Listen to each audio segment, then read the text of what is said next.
Hello, I'm Jill Martin, your host for Worth the Price of Admission. As a concert photographer, I had the incredible opportunity to capture unforgettable moments and connect personally with some of the most extraordinary people of our time. I'm deeply inspired by how individuals overcome obstacles to achieve their dreams.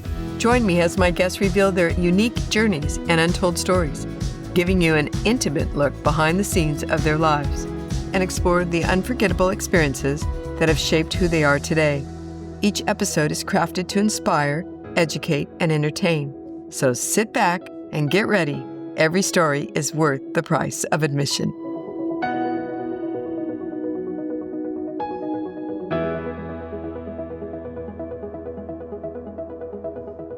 Hi, I'm Jill Martin, and today my guest is the multi-talented U.S. Equestrian Doug Payne.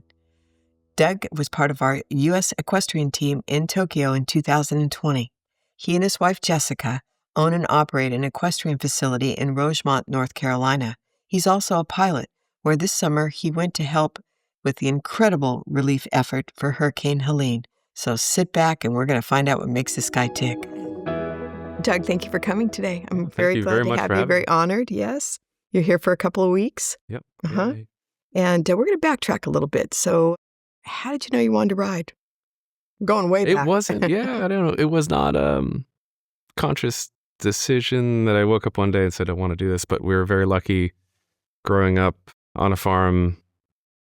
It's been in the family business forever. My mom's a judge. She's judge at 2 Olympic Games, both Rio and Hong Kong. So it's just something that in the end, walking out the back door was kind of the natural thing that everybody did, basically. It was. And how old were you? Oh, I would have no idea. I don't know. 5, whatever, by the time you got on the first time. But, on a competitive side, probably, 10-ish ballpark, Sure. I would guess. Just something early on. It's not certainly lucky enough to say. I couldn't remember the very first time I was on a horse, but my sister and I both rode through Pony Club, and initially for fun, and then you start to get more competitive and drives you to do more and get deeper in. And mom and sister, everybody's still in the game? Yeah, my mom's still actively competing and judging, and my sister, she's ridden through 5-star as well, and she's got a business up in New Jersey. Both are still living up there. And that's where you grew up? Yeah, so we grew up probably about 10 minutes from Gladstone, a little town called Oldwick. Born in Morristown, so about an hour west of New York City, half hour from Pennsylvania. You went to school there for how long? Well, high school there, and then went to college at Rochester Institute of Technology. So, and you have a degree? Degree in mechanical engineering. Yeah. And why did you choose that? Great question. Always been math and science interested, basically. Never thought I'd be riding professionally. I thought I'd kind of just do this on the side and just as a recreational side of it. And engineering allowed for just a wide range of options, and the financial implications would be good. Graduated college thinking I would do just that. I did, I guess going back a bit, they had ran on a quarter system at the time, RIT did. And so starting your second year, you interned with different companies. So 2 of those quarters, rather, I worked for a forensic engineer, did accident reconstructions, and had a great gig going, very interesting. The only catch, you either had to be a PhD or go through the state police to get into, basically admitted to court as an expert in your field. Didn't want to stay in school that long to get a PhD, so I figured I'd go through the state police, and after a series of academic, cognitive, personality tests, physical tests, whatever, was admitted into the academy, but the state went bankrupt. They kept pushing the start date off. And so in that interim 6-month period, I wasn't just going to sit around and do nothing. So started riding more and more, and got to the point where I was roughly making what I would made starting there. And who did you ride with as a kid? A really wide variety. We were very, very lucky where we grew up, just outside the team. And so, of course, my mom had a huge influence, but my mom ran the local pony club. And so we were very, very lucky to have then her network to tap into for instruction. And so Roger Haller, he's a longtime official and was designer of the Essex 3-day, was there. Sally Ike was an instructor we frequently had. Virginia Jenkins at the time. There's just a laundry list of people. And then, later on, a bit with George Morris, and then Ann Krasinski was quite close. So rode with Ann for quite a while in the earlier years. Tough instructor, she is. Yeah, but I appreciate that. Just direct absolutely. to the point, get it, you'd rather not beat around the bush. Because if you're there truly to improve and to learn, there's no point in getting a coddling direction, just make it happen. And when you were showing in that area, of course, the shows were abundance. Did you have a favorite?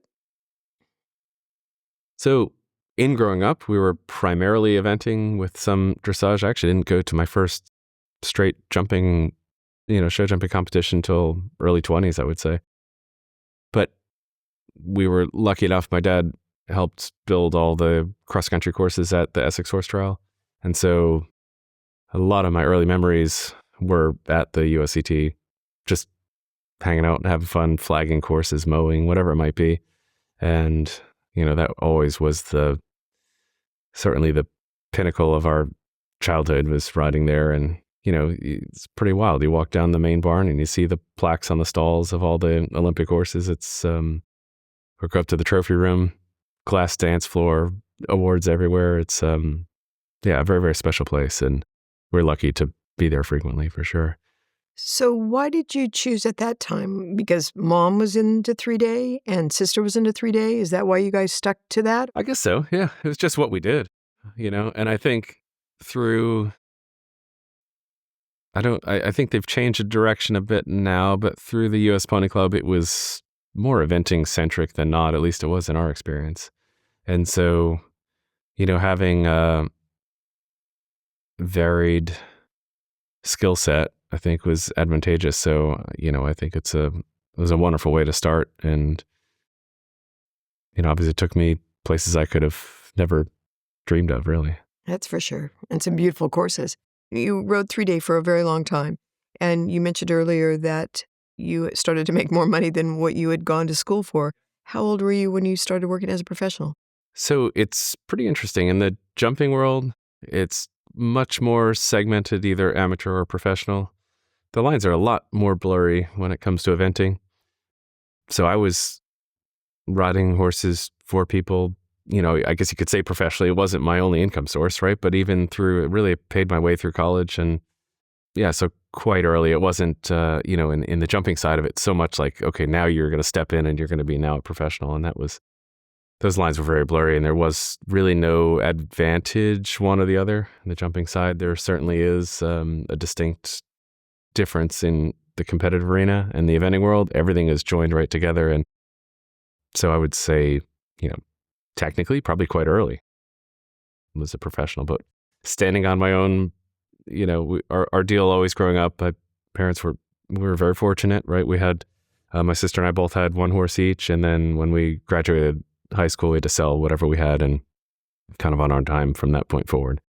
And so, it's a pretty interesting situation. I was very, very lucky. Speaking back at the USCT, Jimmy Wofford was one of my biggest mentors growing up, and he used to run a training camp in the middle of the winter for young riders, sort of a development idea for the area or zone equivalent. And they held it at the USCT, which was absolutely wonderful. And they allowed us to stay up there's apartments up over top. I think actually now they might be office space, but it's a beautiful place. It's a beautiful place. And I got to say, he, sadly passed a couple years ago now, but his strike rate was astounding. I mean, I think of the core group, look back at some pictures. I mean, I would say probably 80% of the people that were there are now still, professionals making a difference. So that was, super special for sure. And you did a DVD together. Yeah. That was kind of early on. There was, now sort of GoPros or point of view cameras are pervasive, but they were seldom seen, maybe in race cars or whatever it might be. So engineering degree obviously comes in handy in that regard, and saw we could splice together some components. So I basically custom made a system to be able to do this, and thought it might be, huge advantage and help. So yeah, put together a DVD with Jimmy that, it really honestly sold very well, for its time. And early on, you're looking for an edge or a way to differentiate yourself, because, there's a lot of options out there. And that was one of the other things that pushed me into officiating. I got a judge's license at 26, and it's just trying to figure out a way earlier in your career to show that you have more than just what your competitive record would say. How do you like judging? It helped me more in the competitive riding arena than I could have ever imagined. The actual sitting in the box judging, it's interesting, but it's certainly very time consuming. And, at this stage in the game, with the number of horses and clients that we have, it just makes it really difficult to continue. So when did you branch out away from New Jersey, running your own business? So met my wife, Jess. We met in Aiken, and crazy enough, I actually was quite good friends with her mom before I even knew Jess. We had a Monday evening bowling league, basically, of everybody when they migrated down for the winter season. And dollar beers and, all that pretty relaxed atmosphere. So anyway, I was on Joan's bowling team. And how did you get on Joan's bowling team? I have no idea. That's a great question. I don't know, but Joan doesn't know a stranger. So we, so Joan and I hit it off, and we had a great time there. And yeah, one thing leads to another, and we got together. But basically, Jess grew up in Nashville. She was born in Canada, but grew up in Nashville, and I was in Jersey at the time, and we got together. She moved up to Jersey for a bit. She said, "I really think we should consider moving south or somewhere other than where we are now." And hadn't really crossed my mind, but she put a pretty compelling argument to doing it, and it's probably one of the best things that we've ever done, I think. And when you met Jess, what was that like? Did you think she was the one? I don't know that you ever know, like, right from moment one, but yeah, she's an incredibly special person, and without a doubt, sort of the other partner in crime that, frankly, there's no way we could be doing what we're doing without that partnership together. And so did you guys start dating right off the bat when who won the bowling match? Yeah, pretty soon after. I don't know. We had a dinner. We were supposed to go to a restaurant, and then for whatever reason that was closed. So came over to their house, and I guess that was the initial spark. And yeah, one thing leads to another. She had a brief stint back at school, so we, And you competed against each other as well? Did you? Yeah. One, it's probably my first 5-star actually was, she's ridden through 5-star as well. And it was great. Actually, Carl, her dad, said if I really loved her, I would have had another rail and allowed her to beat me. But it didn't happen. Didn't happen that way. What's the best piece of advice that's ever been given to you for the business? I had a woman that helped an incredible amount. Both, she's a dressage rider, Heather Mason, her name is, but also she was incredibly good with tricky horses, and initially, again, looking for an angle, an edge, a difference. The first, call it 10 years of my real standalone professional life was riding tricky horses. I still remember to the day that I talked to her and I said, "Look, I'm going to push off this academy thing and I'm just going to straight ride. So if you hear of anything, anybody need anything, I'm all on board." And she goes, "Do you really want to do this?" And I said, "Oh yeah, yeah, because it's never going to be easy." And without a doubt, she's absolutely right about that. But I think the challenge that is figuring out each of these horses, their strong suits, their weak suits, what makes them tick, and then how you can help them is, to me, is incredibly motivating and pushes you to continue to try to get better. With all this learning, you decided to write a book. Yeah. last thing I ever thought I'd be doing in life, that's for sure. I made it through engineering school. I think the longest paper I ever wrote was 10 pages, and it was about The Patriot, the movie. So, of course, I was never a huge bookworm by any way, shape, or form. But yeah, I had a client and good friend that we wrote an article that was kind of a very short form of the book that was profiled in Practical Horseman. And then We happen to have that book here. oh, perfect. Yeah, and then the publishers called me up and said, "Would you like to expand on this and write a book?" And again, in the same theme as we were talking about with the DVD and judging early on, is for sure it was a massive undertaking and absolutely put me out of my initial comfort zone. But I think I learned a lot while doing it, and then of course having that out there was just a huge asset. How long did it take? You know, I would say the initial draft was, call it 6 weeks, I'm guessing. I will tell you the rewrite took forever. My first draft that came back was just like pure red. Yeah, I think it was roughly 60,000 words. And yeah, it was a monumental task, but one that in the end has just been wonderful. And, it's the publishing side of it is once you put all this work into it and, you're probably a year in by the time it's actually legit getting pushed out the door. And then, the publish date comes and then it's just like you let it out and hope for the best. That's a nerve-wracking couple weeks, months, whatever, till you start to get the feedback. You want to do it again?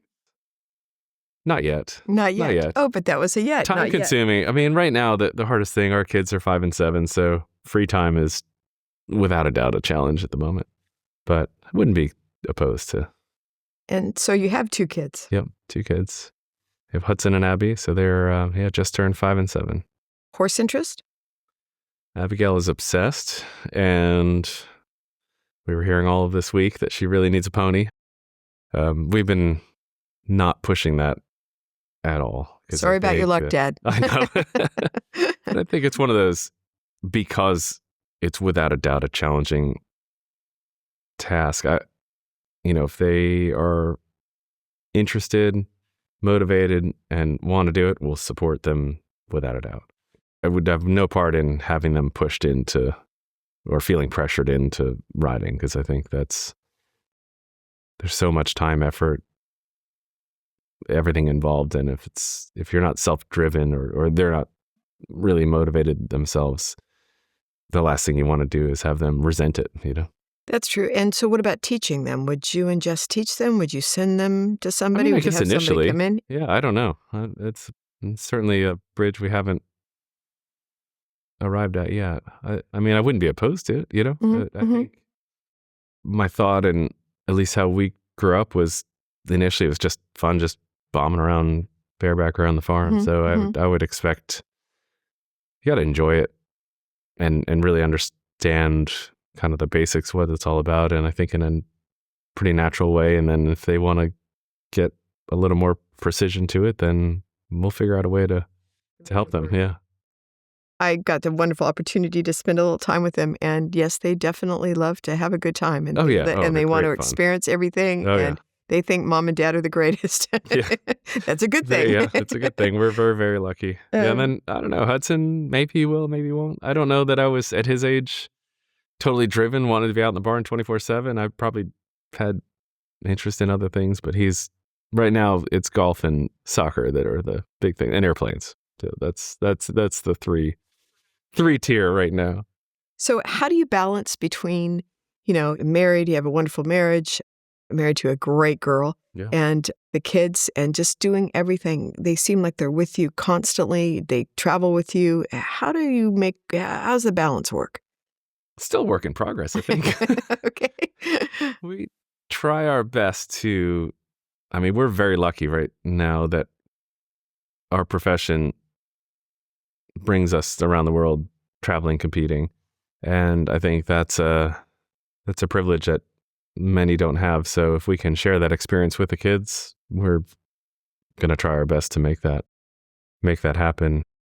We've approached the shows themselves with them is just, just fun to be at, right? So it's a privilege for them to come. So if they're going to be grumpy and whatever, then they can stay at home. That's totally fine. But then, of course, they both have like the most wicked FOMO that they're going to miss out on something. So they absolutely love it. And we're very lucky. The group of clients, sort of barn family that we have, is super supportive of the kids, and everybody's been really wonderful and just loves to interact, and they don't really know much of a stranger for sure.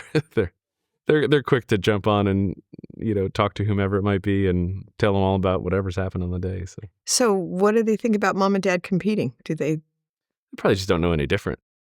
I mean, it's from day one. That's what we've done. So, and is there one moment that stands out in your career greater than any other? You'd have to say the Olympic Games. I mean, it's the pinnacle of the sport, and get the privilege of representing the U.S. and especially in the new format, only 3 people selected.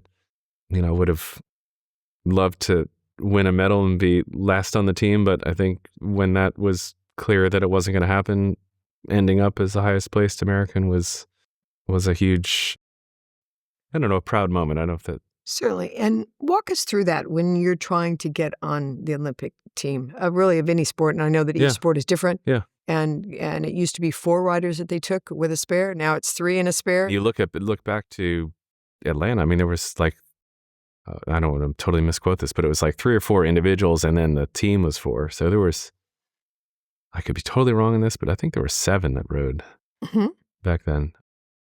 Yeah, with the new Olympic format, they're trying to have more flags represented, more countries represented. So they brought the team sizes down to allow more countries available to have slots in the program. But yeah, that three slot situation is really challenging. What did you have to go through to get that done?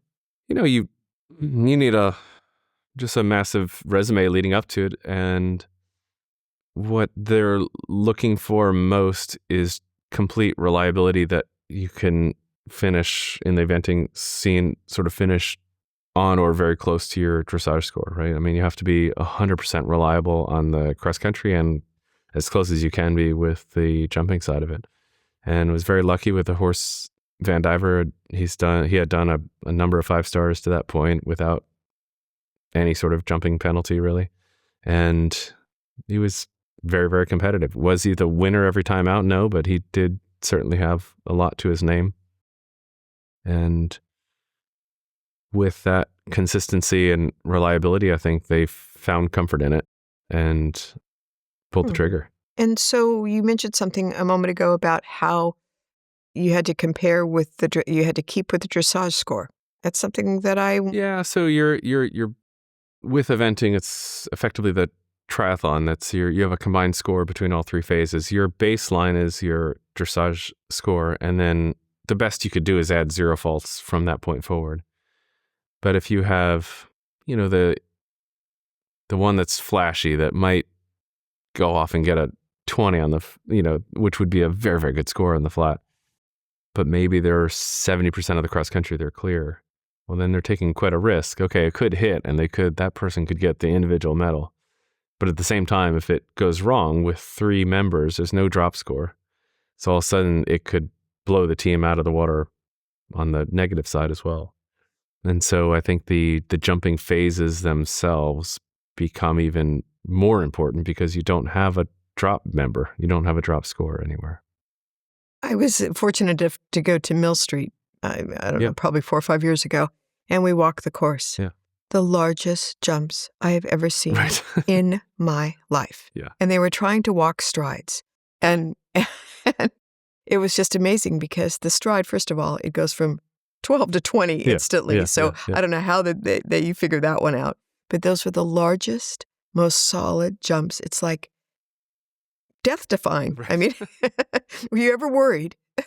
Yeah, you get in some sticky situations. I think what brought me the most comfort, nearly all of the horses that I had at a top level, we developed from the time they were weanlings. So I knew them inside and out. had a very good feel for what their reactions, what their instincts were, how they might handle a certain situation. And in all honesty, I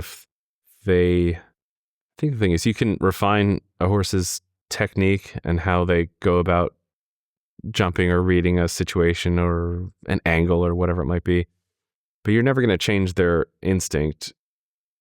And there are some that, maybe often it would be a sort of a hanging log, so an airy sort of jump with a drop landing. Anything that's going to draw their eye down.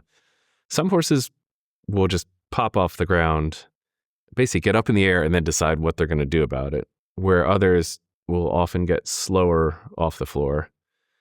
The ones that slow off the floor, I wouldn't ride. Like, it's not worth it, because in the end, that could potentially lead to falls that don't need to happen. And so when you get to the top level, for sure, you walk this course and everything looks massive. But I know the partner I'm going out onto course with, I know worst case, he's going to just get up in the air and we'll figure it out as it happens, basically, at that point. But the failure mode is positive. It's, you've got a fighting chance at it. And you mentioned something earlier about that many of the horses are that you've raised them. What happens when that isn't the case? So, how do you get to know this horse? So usually what we would do over time is we'd have them start them tail into their 3-year-old year. They would compete a bit through their 4-year-old year into 5. 5 years old, you had a pretty good idea that they could end up at the international levels. We would then try to find a partner that could go either quarter share, half share, that sort of thing, to go along sort of on that journey. Been lucky to have a great group of people that have joined along. And I was going to say, how do you find these people, right? Yeah, I mean, it's all relationships, right? And all different places. It could be, just interpersonal relationships, or maybe people at the barn that known the horses since they were a baby, and Susan Drillock owns Quantum Leap with us, so Quantum's done 7 5-stars now, but she had known him since the time he was a foal, and we were in a position we were going to have to sell as a 5-year-old, and she said, what would it take for us to make sure that we can keep him here?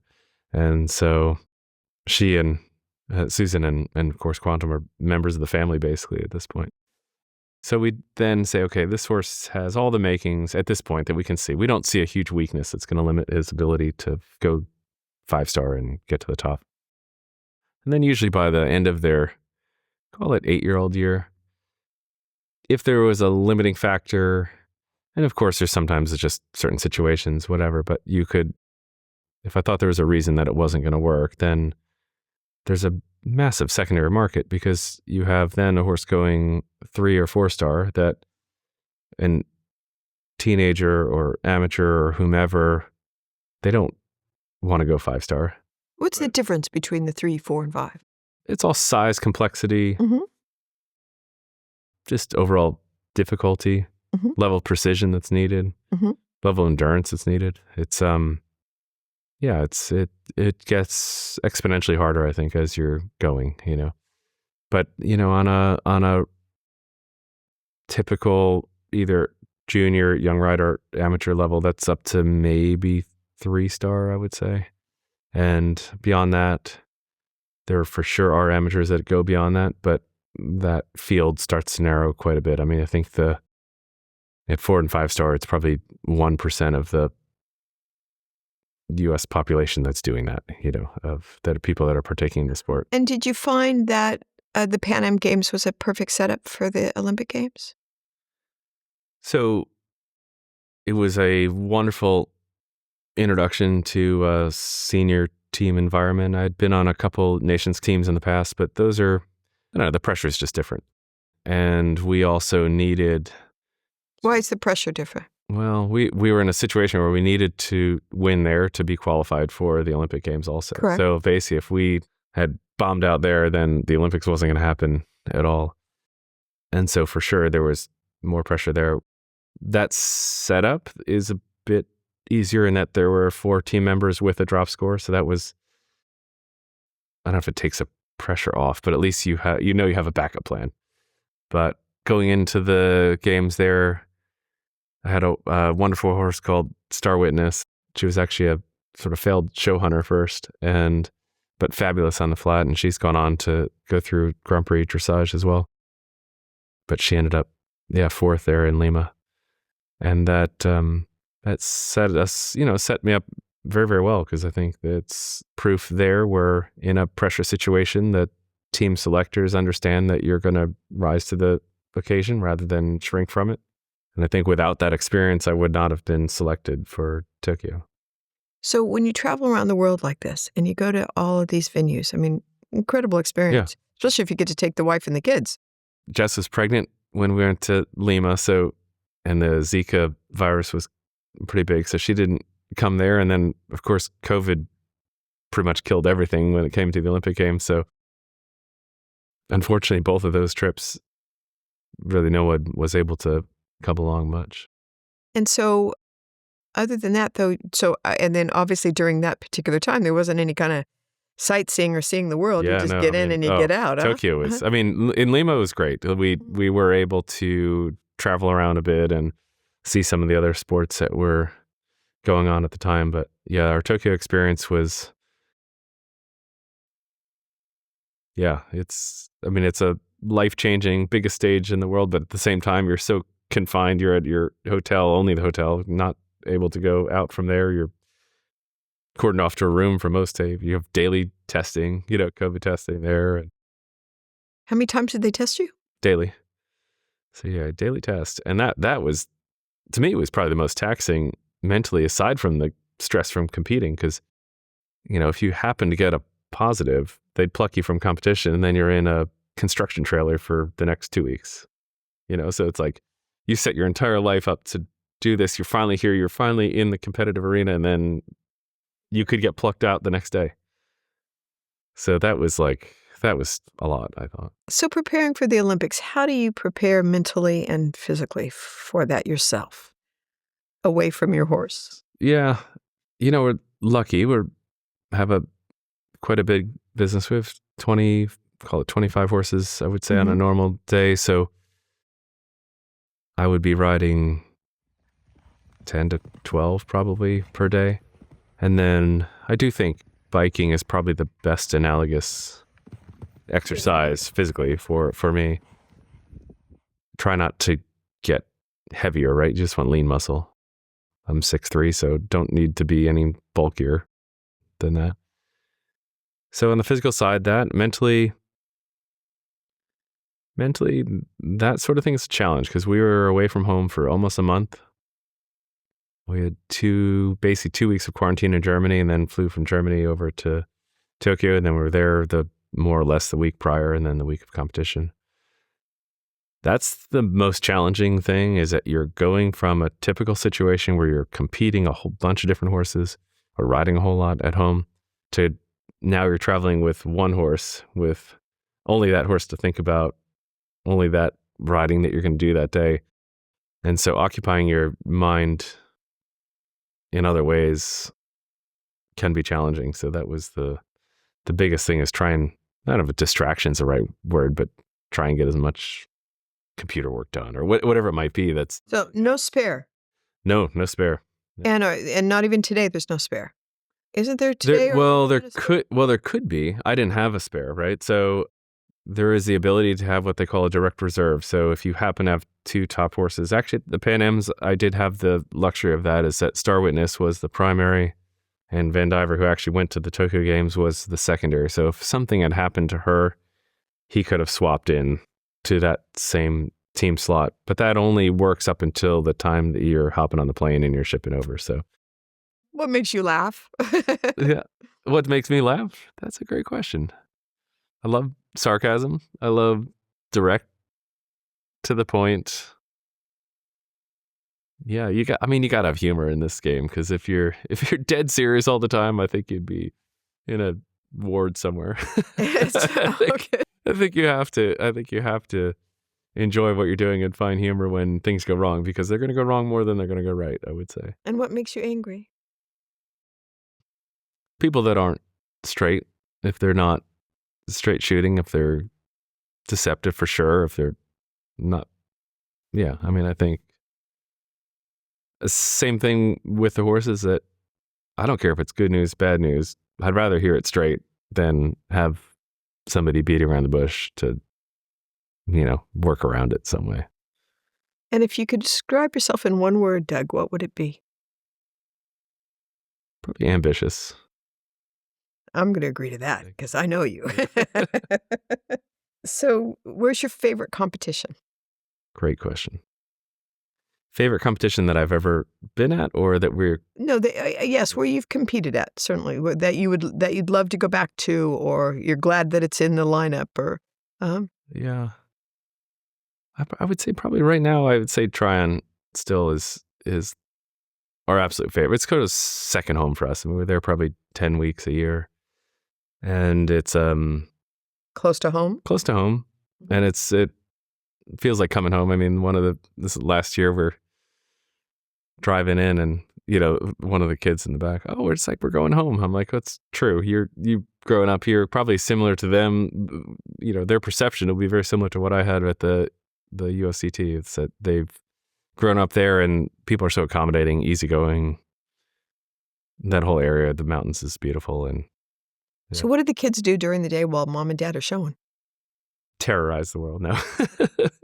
What? No, they're good. They're Abigail loves being around the horses, so she's 100% the treat girl. So she's walking around giving treats to everybody, hanging out. They'll go from ring to ring. Tryon's great in that they have a sort of upper level that's segmented off from the horses, so it's quite safe for them to be around. So they might bring their scooters or borrow somebody's dog that comes along and take them for walks. And then if we're not super busy, the option there too, go down to the river, or there's so many outside activities.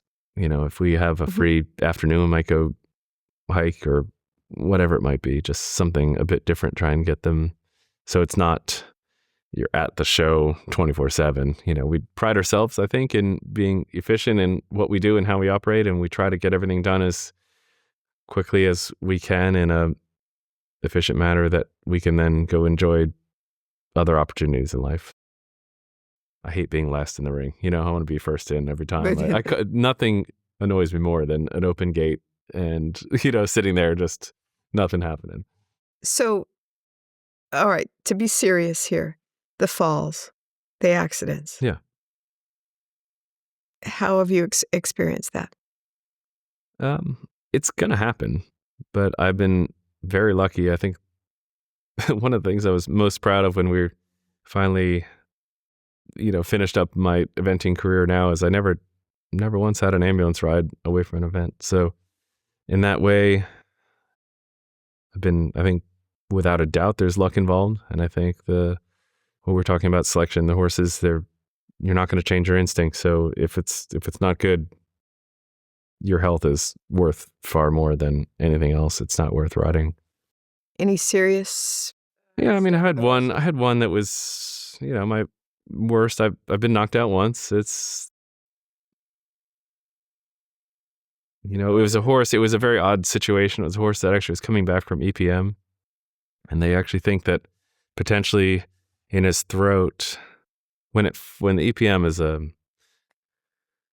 protozoa, something. But basically, they almost get half paralyzed, basically, and then you can treat them. And he was coming back and had ramped back up in his. This was his first competition back, but I think maybe back in his throat, he didn't have complete control and sort of cut off his air pipe, and so they think, this is just a best guess really, is that he somehow cut off his oxygen supply and effectively passed out. And I just went down, pelican scooped the footing and got knocked out and sort of degloved my chin. But yeah, that's really the worst of it that I've had. I've been very, very lucky never to have a horse, really seriously injured. There is stuff that's going to happen. It's the nature of competition, nature of anything in life, right? Is that injuries will happen, but I think if you can prepare yourself well enough, that the likelihood is low. Mistakes will happen, but I try not to get wrapped up in them too quickly. If something does happen, obviously look back, try and figure out if there was a causal, something you could have seen earlier maybe that helped it out. But if you've done everything you can do, it's going to happen sometimes. You're going to fall down. So here's the question that everybody's asking. Yeah. Why did you leave 3-day and decide to go into stadium? It's been a long process. So I guess going back a bit, when in eventing itself, I did my first Grand Prix when I was 22. I had a horse that came to us that was bucking people off and jumping cross trails at the time. So he was quite a good horse and perfect subject for the book. Yeah, exactly, right? So he finished up, did his first couple Grand Prix, and then was moved on. So that, without a doubt, piqued my interest. But again, it was quite early. I think I was 22 at the time. And then was open to the idea of jumping, but didn't really have a string of horses, obviously, that would be in that realm, at the time of trying to get to international teams eventing. And so as they came along, our best horse right now, a horse called Quintessence, he's, I guess, turned 14 now. We've had him since he was 4. And he initially came to us to event, but as a 6-year-old was just absolutely crazy careful. And in the end, probably would not have held up to the endurance needs of eventing. But I was very lucky. Jane Dudinsky, who owned him at the time, was open to us going to just jump him instead. And so he actually went on to win the 6-year-old finals and the 7-year-old finals. And then he's won a bunch of Grand Prix and was able to do my first 5-star on him. And so with that opportunity, getting in the ring, jumping, big tracks, it's pretty appealing. It's a different challenge. Eventing is, especially say on the cross country side of it, the show jumping courses, they're getting more technical, but that's kind of definitely a newer in the last couple of years situation in the eventing world. But I think the intensity in a jumping ring is just sort of unrelenting. Yes, shorter duration, but every little change or mistake can filter down, and if you're not super quick to fix it, will make a big mess of things later on.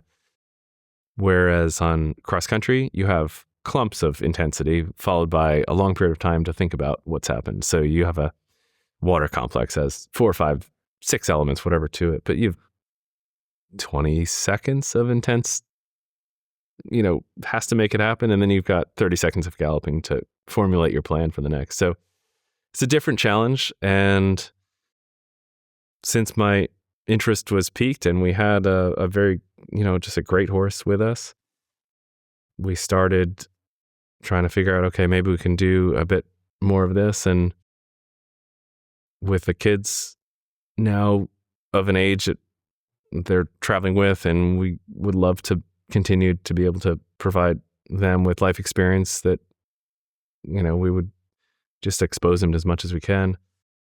Cutting down on the travel schedule would be a massive help, because doing both disciplines at a high level, we were on the road 40, 45 weeks a year. And so we dial that back down. We can be. That was one of my questions. Yeah, How long are you on the road for? Forget it. It's tons, right? Yeah. So we went from certainly north of 40 weeks a year on the road, and now we can cut that back. And on a day-to-day, it's easier in the end. And it's not, without a doubt, not easier in the competitive arena. And it's not that it's easier in your thought process in training the horses, but eventing is, especially the endurance aspect, the galloping is just a lot. Cross-country schooling, you're sort of doing the triathlon. You're doing all of this stuff, trying to make sure every minute is spoken for, because there's just so much those horses have to be a master of, where this is far more focused on one thing. And with that, it allows just a lot more flexibility, freedom in developing the horses and training them. And, our day-to-day is, it's a bit more straightforward at that point. And so 3-day, how long before you can do another event? In other words, the jumping has its own little rule of thumb. How often you jump and show your horse. The hard part with the eventing side is that you have a top tier horse, right? You have basically 2 5-stars you could do per year, one in the spring and one in the fall. And then you have your lead up competitions, and you're pretty well locked into whatever that calendar is pretty much where you're going to be. And so you would be competing once every 2 to 3 weeks, I would say, in your lead up. But if you have a very well experienced horse, you might only go to 2 or 3 competitions before that 5-star. A greener one that's coming up in development, they might see a few more for sure. But I think, your young horse, even in there, your most you're doing a year is maybe 10 or 12, I would say, competitions. Jumping side, just be very mindful, obviously, that you're not doing too much. We try to do kind of 2 on, 2 or 3 off at that point. Yes, so there is a difference. Yeah, there's a difference. And it's one of those things we're still, in all honesty, still trying to figure it out, how to do this better and maximize the ability of our horses. And with this new challenge, without a doubt, I'm trying to improve my riding as well. So you like it? Oh, love it. Mm-hmm. But it's always been a goal of mine to be able to show up to any discipline and not be tagged as an outsider. Like, I want to be proficient enough that I can be competitive with wherever we are going. I've heard you say that before. I think we're finally getting there. It's close. It's not exactly where I want to be yet, but it's getting better, and that slight chip on your shoulder that you're not quite good enough is motivating as anything. You need to get that out of your head. Do you have a mentor? I'm very lucky to have a great group of people, not one specific person, I think, that I can call on a frequent basis. And, with that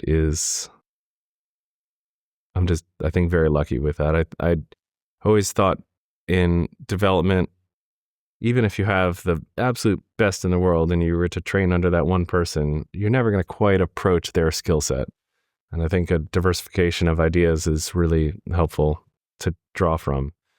And with that, there's something that can be learned from all of them in any discipline. I mean, it could be polo, it could be the Western world, it could be, you're going to pick up little tidbits of knowledge that will apply across the equestrian world. And so I saw a video the other day of you playing polo. Yeah, it's great fun. So I want to know. I could totally be addicted to that. I got to hit the lottery first, but I could totally do it. So who is behind you with a GoPro? No, I was holding it myself. You were holding it yourself. Got a great. So now you're going to be a photographer. I'm a bit of a nerd with that when it comes to. And I hear you're fearless. I don't fearless. I take calculated risk. No, I've always been a bit of a nerd, and photo and video has been a passion of mine for a long time. But I've got a 3D camera that goes on basically a big old stick that is. Okay, so but wait a minute. Yeah. We're talking polo here. Yeah. Okay, we're talking 2 reins. Yeah. We're talking a whip. We're talking about a mallet. And now you're talking about a stick with a camera on. Yeah. I have to tell you, it was Academy Award winning, and we're going to show that film. Yeah, no, I got the both sets of reins. I got 4 reins in the left hand and the stick with the camera, and then mallet in the right, and off we go. And so, how did you do that day? I mean, first time on, I got to think it was pretty good. I mean, it was a whole lot of fun. I could see, without a doubt, you could be addicted to that. I mean, it's great fun. We're very lucky. Alan Martinez, our friend, he's a polo professional, and he was nice enough to let us ride some wonderful horses. And it's just interesting talking to him about, again, how they would develop horses. The younger ones there, where they pick and choose what games they do or how they're going to play them, and it's all the same. Well, you sure look like you've done it before. Yeah. I would never have guessed that you were on. All right, so let's talk aircraft. Yeah. So you love to fly. Love to fly. And you have a plane. Yeah. And everybody's been in it. Yeah.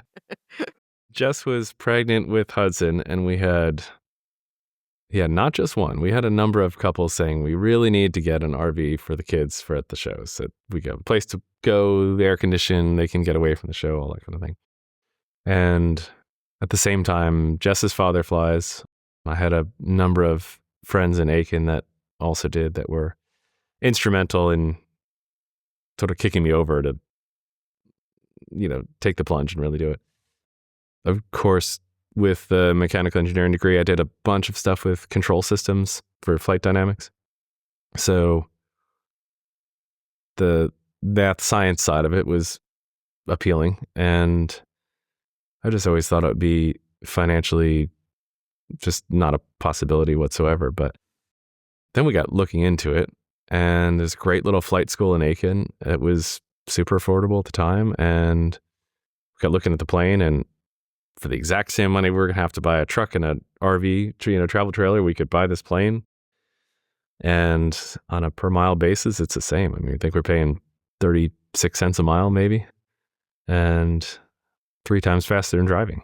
So last year alone, I think we saved 350 hours of driving, which is amazing. insane. That's insane. So what it means to us, to Jess and I, is like, we would have obviously cut back on where we went, what we did, but we have limited time available that we are free or off or have an afternoon free that we could do stuff with the kids. And, if we can, tomorrow we're sitting here in Wellington loving this, and think we're going to go to Key West tomorrow for walk around the town and have some lunch and then fly back. It's not an opportunity if we had to drive.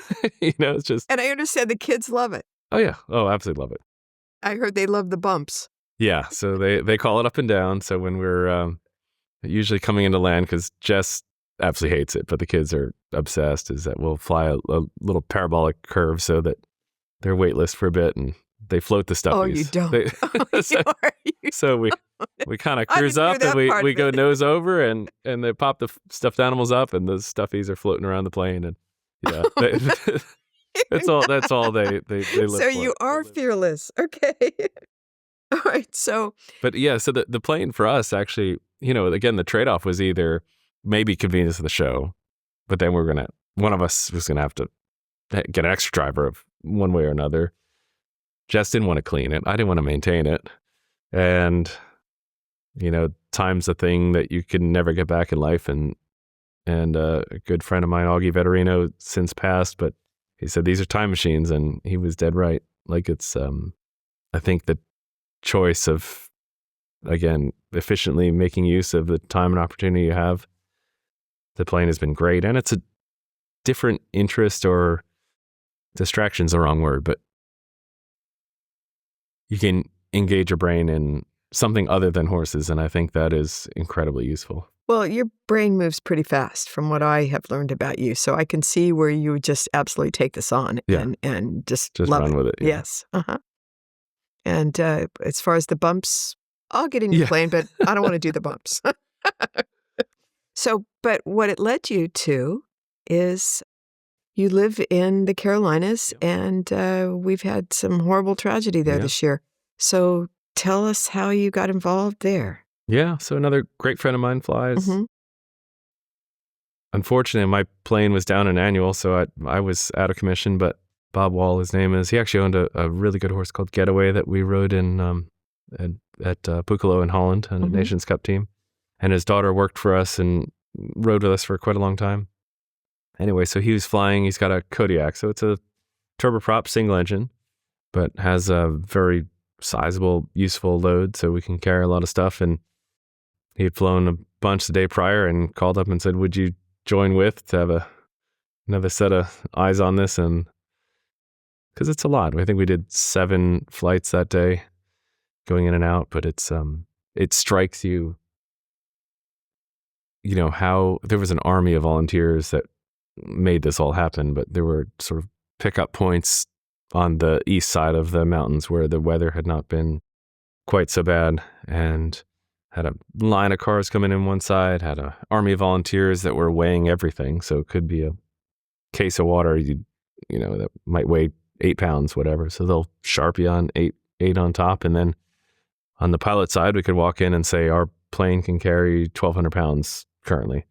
And then they would palletize 1,200 pounds worth of supplies and bring it out there, load it all up. And then they had just a big whiteboard of every local airport, which there are countless. I mean, it's shocking. People that are unfamiliar with flying, especially on the East Coast here, you've got in a 25-mile radius, probably 6 airports you could land in. And so with that, they had each airport And they listed. weren't damaged. Some were, and some weren't, but the ones that were flyable that you could land in, and they had a note in the one particular one said, okay, the last 1,000 feet is all silt, you can't use it, right? So if you know your plane's specs and what you're comfortable takeoff and landing in, distances, that sort of thing, you could choose to take it on or not, But yeah, load up and figure out what airport needed what, and make the trip out. And we had one caught wind basically of a farm that had 20 some odd horses there, that all of their feed, hay, fencing, part of the barn was all missing. And they were completely stranded. The bridge that would access that was gone. And so we did make one trip down to Southern Pines, picked up 18 bales of hay, whatever it might be, and flew it back and commandeered a skydiving plane and had them do a low pass and pushed out the jump window. They said they lost the first 2 bales in the river, but after that, they got the aim dialed in, and horses were certainly happy to see that. And when you saw this, did you see people suffering and animals suffering? And did you get to see the dark side of all of this? To a point. In the small airports that we went, there are volunteers there, and of course you're talking with these guys, and they said, every road is basically blocked in some way, shape, or form. Nearly every bridge is gone. And so they said for what they had access to at the moment, they could identify needs, but we weren't, there were helicopters that were literally landing on the, backyards of these people's place. From what we could see was kind of the 1,000-foot view that, it's astounding, the amount of damage, and yeah, it's brutal. But what does it look like now? Do you know? We flew over a couple weeks ago, and it's still, we flew over, Jess's family lives in Nashville, and we were on the Tennessee side of the mountains, and where it typically was kind of an S-shaped river, that you could still see the amount of it looks like it was clear cut, across. And in the mountains themselves, it's just, it's evident, and it will be for years, I'm sure. It's very sad because we were talking about hiking with kids. Chimney Rock was one of our favorite places to go. And, that town's pretty much wiped off the face right now. And so did you bring anybody back, or did you run into any type of medical situation where you could? We did not. No, we did not. But it did happen for sure. You get a lot of family time with the family on the road, and it's wonderful that they love to do everything. But Hudson, he's not into the horses. Yeah, I don't know that or he likes to, or you don't know yet. Oh, no, he likes them. Abigail would go down and just hang out in the barn for hours, right? Where he's going to probably be building his Legos or practicing his soccer or golf or whatever it might be. But I don't know that I was that, I was into it, but I think I probably was more indifferent at his age as well. Mm-hmm. The huge motivating factor for me was my sister beating me. And then it's like, okay, now you got to beat your sister. So then you have to get better. And then it starts to snowball at that point. So I don't know. I'm not sure that chapter's unwritten, whether, he'll jump into it or not. I don't know. So describe to us your bond with the horses and how important it is because of the challenges in their care, the partnership that you need so much in order to do the sport. Yeah, I think outwardly, often I think that horses are viewed as a vehicle or a piece of equipment that goes along with it. But I think at the very top, a long-established partnership will get you two both out of trouble, and I think is incredibly important to your success and to both of your health as well. Do you have a horse that stands out in your mind more than most that you've had the opportunity to have, ride, show? Yeah, one that would still be with us right now would be the Quantum Leap. And so he's done 7 5-stars, and he's Abigail's favorite. And so he's got a home for life with us. His days of eventing are over. He's got a hawk that's trying to fuse it. He's totally sound, but if you were to run for an 11-minute cross-country course, I think then it's probably just too much to ask at this point for him. So he's going to migrate over to the jumping side, and in a few years, he might be Abigail's horse to jump learn around on. herself, which I would love to see. So with the 3 disciplines of 3-day, do you miss that? No. And No, why? not even a little bit. Not even a little bit. No, because, I spent 20 some odd years, with it. And not to say that say that it gets old, but really, unless, at the top end, there's nothing like it for sure. But there's so much that goes into building the next generation. And we've, for the past 5 or 6 years, we try to have a supply of young horses coming. So we try and buy a weanling a year or breed. And that last 6 years or so has all been jumping blood. And so now it's, we've got those guys started, and that starts to get more and more exciting, and that's, yeah, I'm very content, very happy with it. Don't regret 1 minute of it, but excited and motivated moving forward. Yeah. Toughest cross-country course that you've ever competed in? Yeah, I guess each year they change. Did you go to Mill Street? No, I didn't go to Mill Street. Yeah, I guess I'd have to say Burley because I didn't finish it. I did fall there. But I don't know. There's been, a 5-star of any location is extreme challenge. Each one has its own flavor of what makes it intense. But I don't know that you could identify just one particular course as the one that was the most challenging. Because I think in the end, at 5-star, you're going to need a bit of luck too. And you're going to get in a sticky situation regardless where you're at. And relying on, again, that partnership with the horses to get you out. Out of the 3, which did you like the most? Cross-country, dressage, stadium? They're all different. It's like picking your favorite kid. Can't do that. You can't do that. Can't do that. That won't work. And it all depends on the horse that you're riding, too. Some have, just excel in one versus the other. And, of course, the one that's extremely good in that phase, well, that's a whole lot of fun. And would you say that your childhood dreams have been met? Yeah, for the most part. I think I guess as a child, you always thought that it would be great to go to the Olympic Games, but I never framed it in a way in which it was, if I didn't go, I would have been a failure. I think it's in development of horses, as with everything in life, I think it's process oriented. I think if the process is in place that will bring out an elite level competitor, then hopefully the results will soon follow. So, if I got there, great. And if I didn't, that I would have been okay too. But having achieved that goal so far has been wonderful. And now with the open door in the jumping side of it, I would love to replicate that in the jumping arena as well. And you're on your way. Yeah, try. What is your most treasured horse-related possession?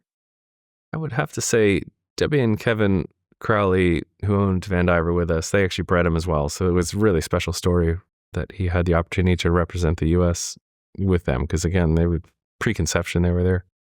But they put together, after the Olympic Games, a shadow box. It must be 4x5, and 5 inches deep, but it has everything from bridle numbers to one of the shoes that Quinn was wearing, and a bunch of photos. So that probably still would rank at the top. The other, I had a horse called Crown Talisman some years prior. We bought him, again, a difficult horse. So made a barter deal and bought him for $1. And he ended up going on to a top placing in France and then was bought over in Europe. And he really set our life up. From the sale of that horse, we were able to buy the farm that we're at and then work to build it all to where it is today. I've got a painting of his and his 2 shoes as well that mean a lot. So, Doug, tell me about the operation in the Carolinas, where it's at, what your day-to-day stuff, what you do. Extremely lucky. I think we mentioned earlier about moving south. I was initially grew up in New Jersey and Jess was in Nashville, and we basically picked the Carolinas off the map and rented for a year and change on the southeast side of Raleigh. We live now on the north side of Durham. Love the area, but location of the farm has just been absolutely ideal. We're 25 minutes from the campus of Duke and 35 to UNC and maybe 40 to... And the city is? We live in a little town called Rougemont, just north of Hillsborough. And 26 stalls, got a full operation, everything from hunters to jumpers at this point. We have I think one remaining event rider as well. And our normal day, obviously, Jess, unfortunately, is the school bus driver at the moment, dropping the kids off. But we try to get most of our riding done in the morning and teaching. And got a number of clients that would be either college students or professionals that are somehow into healthcare or whatever it might be in the area.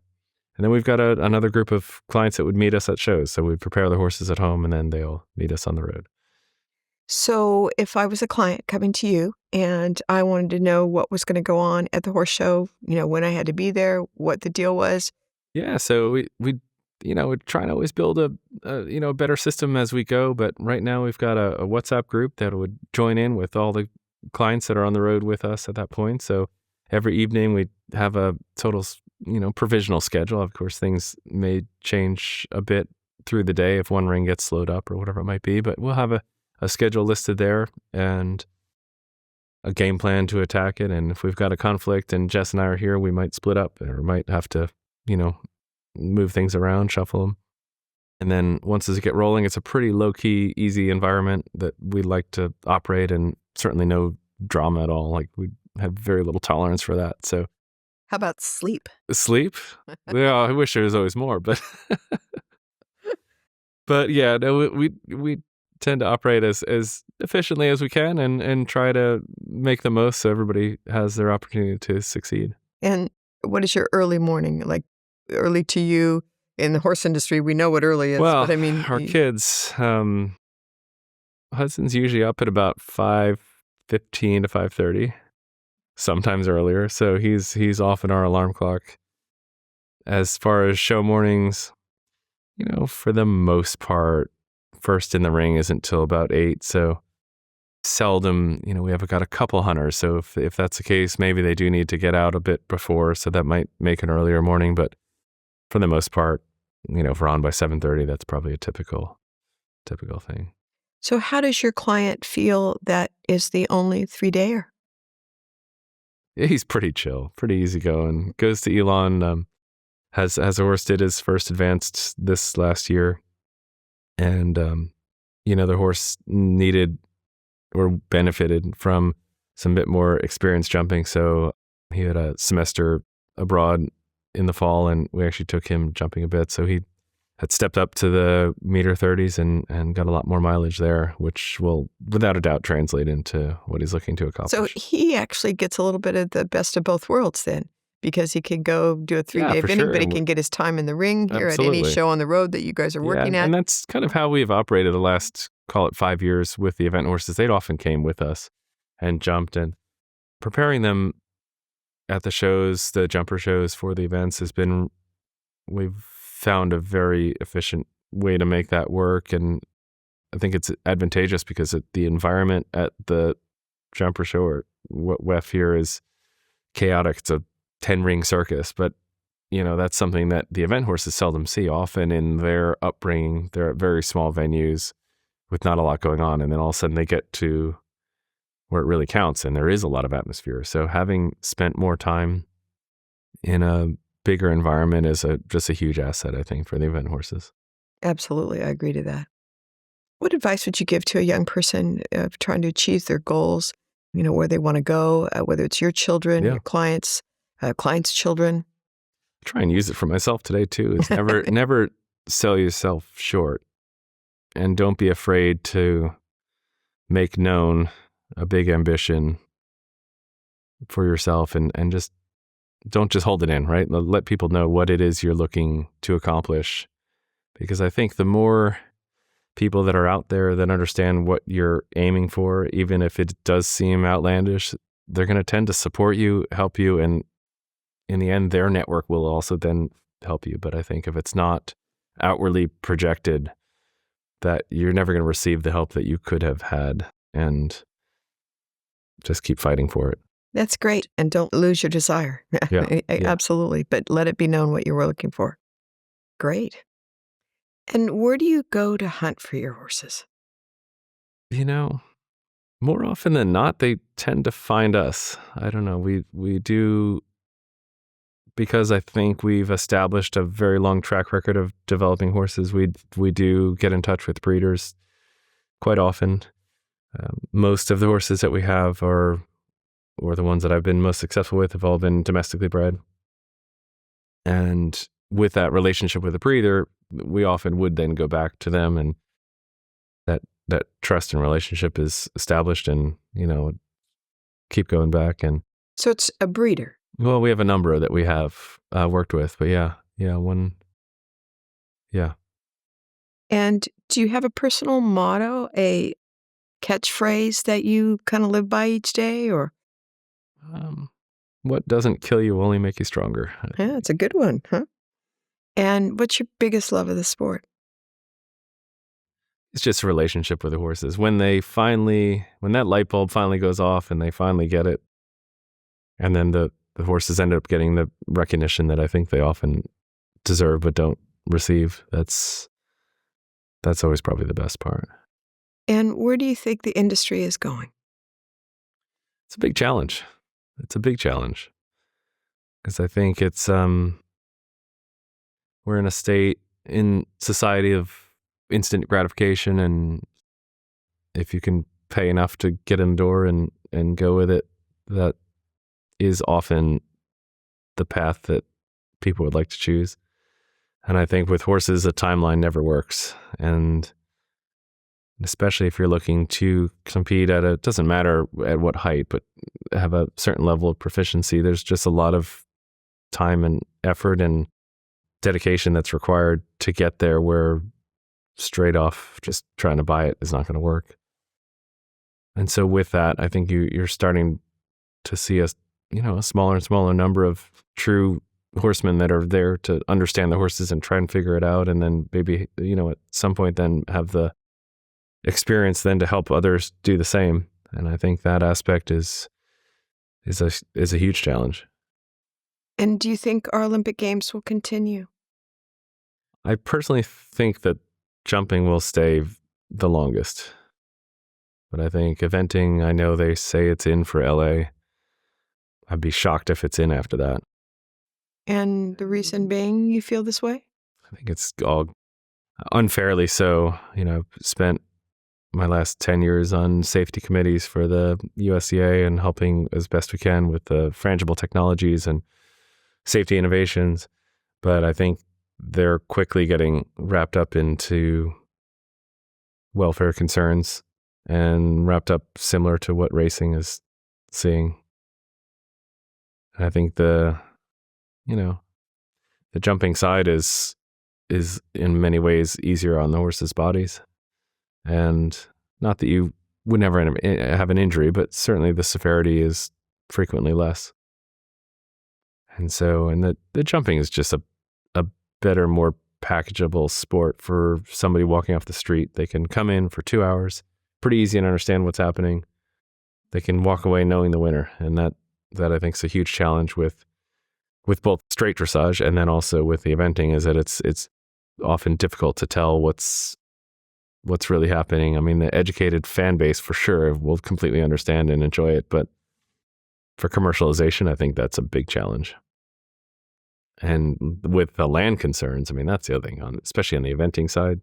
Jumping and dressage, not near as challenging, I don't think, but, a cross-country course, just a crazy amount of time, money, effort, resource heavy for something that'll run one day. It's, I could see an Olympic Games dropping that pretty quickly. And where would you say our biggest improvement in the industry is needed? Some sort of, and we do try our best to do it, but if basically the kid that doesn't have the resources, that shows talent and shows ability and drive, I think support for those sort of the next generation of top trainers, that's the biggest challenge right now, I think, is, I would not, as a kid in how I grew up, we were very lucky to have the knowledge base to draw from. But if I didn't have, if my mom wasn't who she was and didn't understand what she understood, there's no way I would be in the position I'm in now because we could never have afforded the training required. I have a question about your mom. Yeah. So she had to recuse or decided to recuse herself as being an Olympic judge when you competed. How did that work in the family? Yeah, that was okay, actually, because she, generally speaking, judges are only to judge one Olympic Games. She had actually already done 2. So she's already an outlier in that regard. So while the recusal's there, she had already done more than just about anybody. She's judged at every 5-star in the world. And Was she disappointed? no. Probably elated that you're there. Exactly, Right, exactly. And right? she's already It's a done it trade-off. twice. So it's, Okay. you know. And so you've talked about a change that could be made. And yes, I see that too. There's so many kids with talent, but no money. Yeah. So and hard. It's very, very hard. So if You know, and the thing is, no money, no, you know, with the talent, the hardest thing, it's a bit chicken or the egg, right? You have to get in the ring to get experience to then warrant, you know, the support or, you know, outside support that's going to come follow you and support you. But, you know, even that person, I would say decades ago, could find a pretty inexpensive young horse and give it a shot. And that's becoming increasingly challenging. And how hard is it to find help? It's still pretty hard. It's still pretty hard.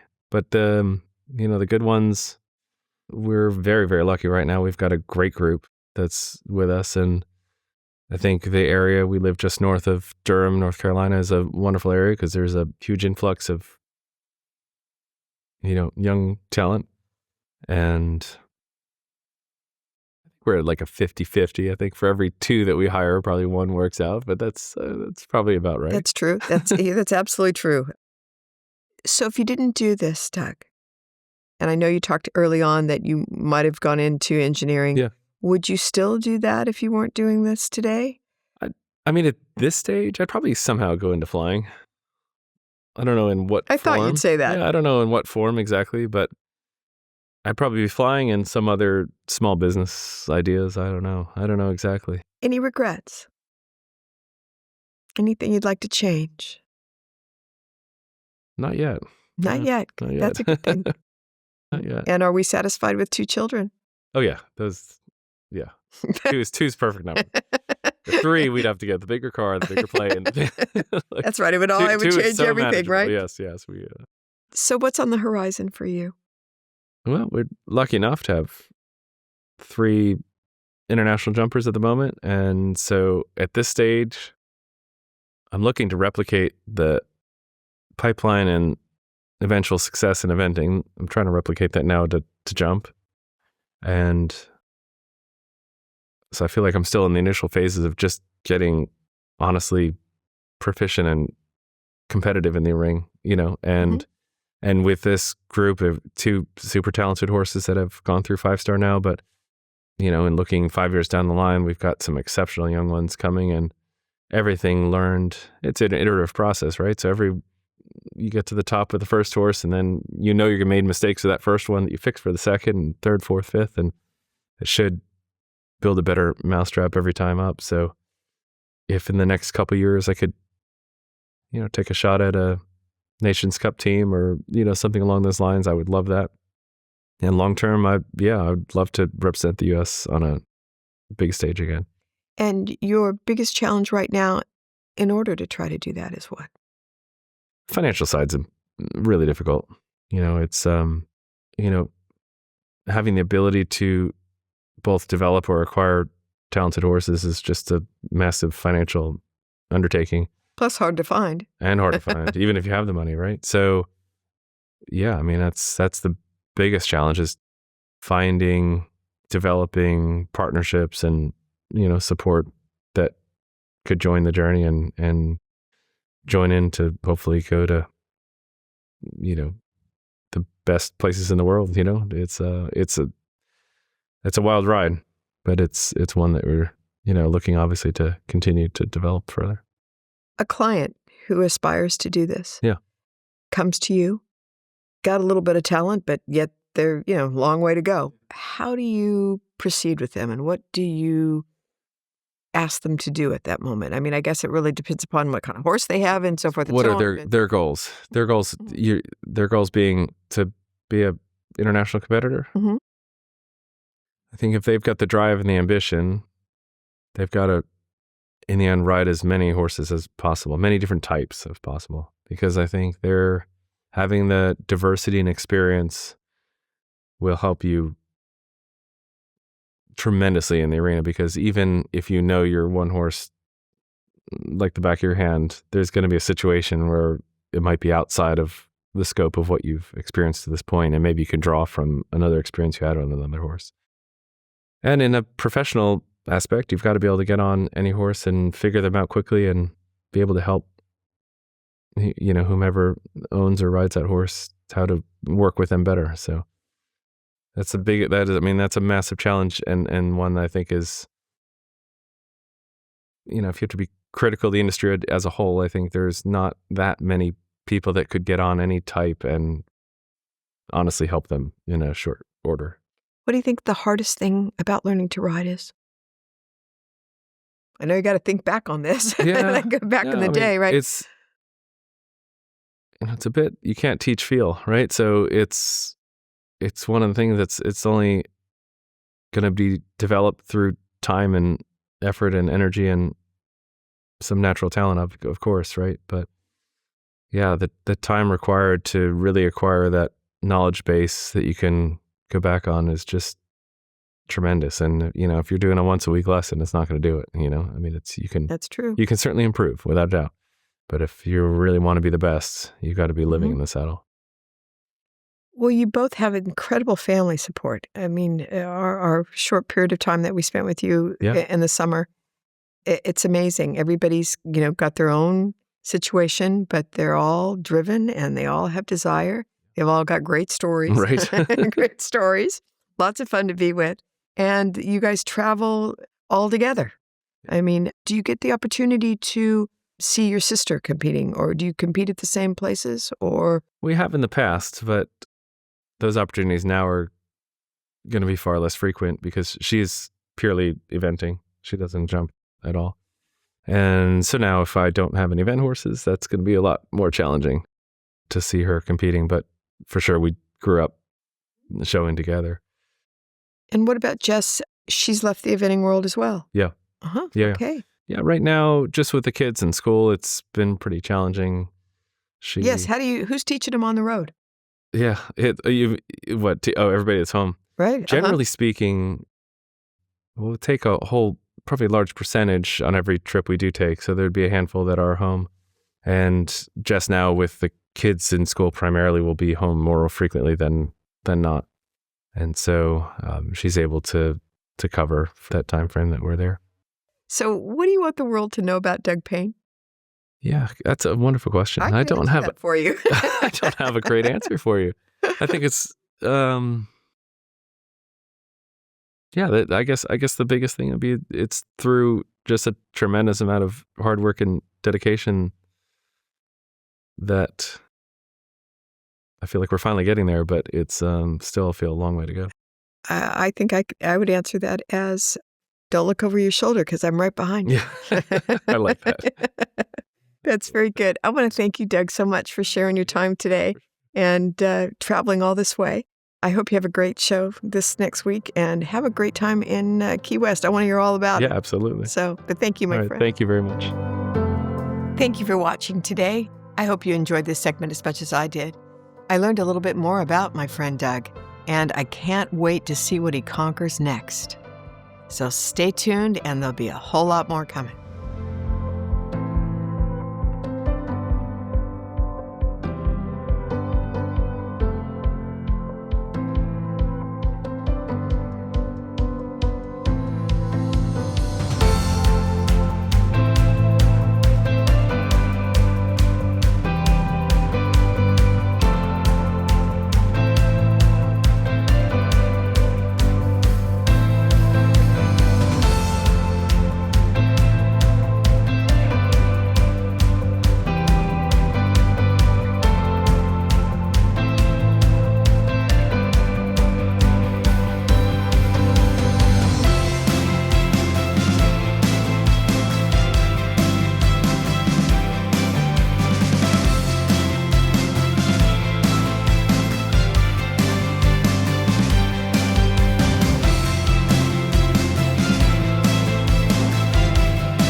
Hello, everyone. I'm Jill Martin, and this is Worth the Price of Admission.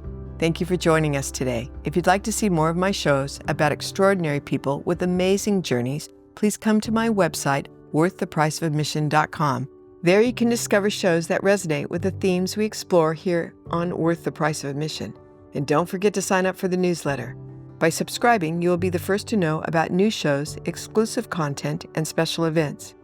It is the best way to stay connected and ensure you'll never miss a moment of inspiration. So if you're ready to explore the stories that shape our world, please visit worththepriceofadmission.com. Remember, every story is worth the price of admission, and we can't wait to share more with you.